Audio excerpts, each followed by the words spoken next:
Hello, another video on the truck. My first video I showed you pretty much the outside of the truck, inside of it as it sits right now. I don't think I showed the engine compartment or underneath, so let's do that. So here's the L20B and engine compartment as I am working on it. Doesn't look too awful bad. I just installed a 123 tune distributor and some new plug wires, new coil. Thing seems to run great with it. I also put a coolant overflow tank in it. Let's go down to here and show you what I did under here. I put a 5-speed transmission in it. These all came with a 4-speed, and ended up putting a 5-speed in it. I had to modify a few things under here. Let's see here.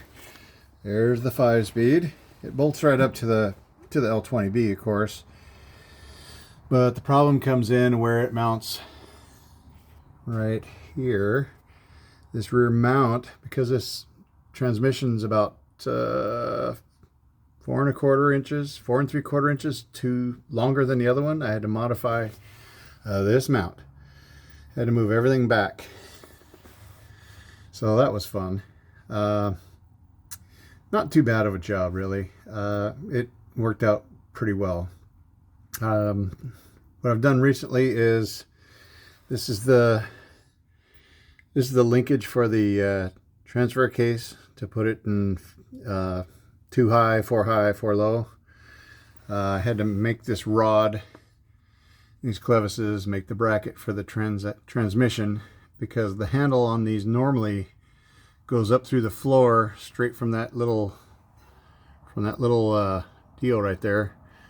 It goes forward and up through the floor in between the seats, and I don't exactly have room for that.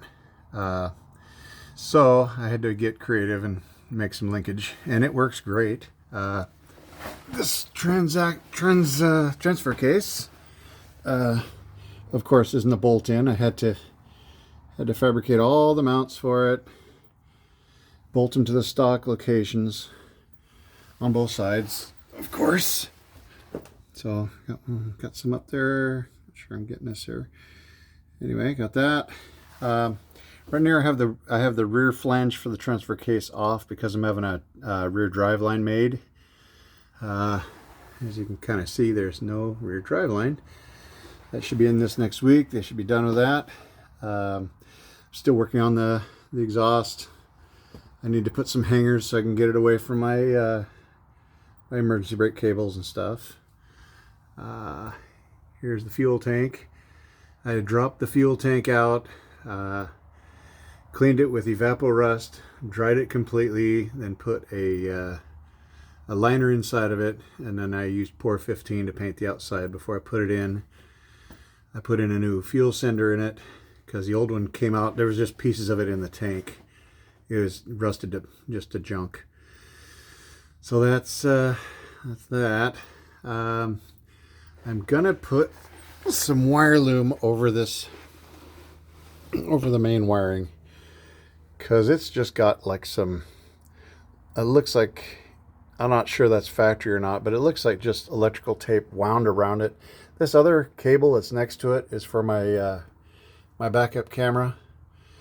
I put an electric rear view mirror in it, and it has a camera in the back. I put it in the tailgate of all places, but I'd like to clean that up a little bit and make sure it doesn't get abraded on things. So that cable is all going to have some wire loom over it of some kind. I got to figure out how to do it. I've got the taillights working. They weren't working when I got it. I got those working just yesterday. Of course, the gas adjust shocks. I said that in my last video.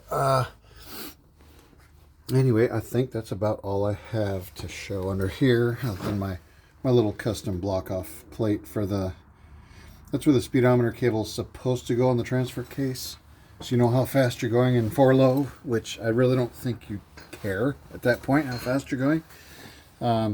Mine goes to the transmission where it's supposed to go on a two-wheel drive truck.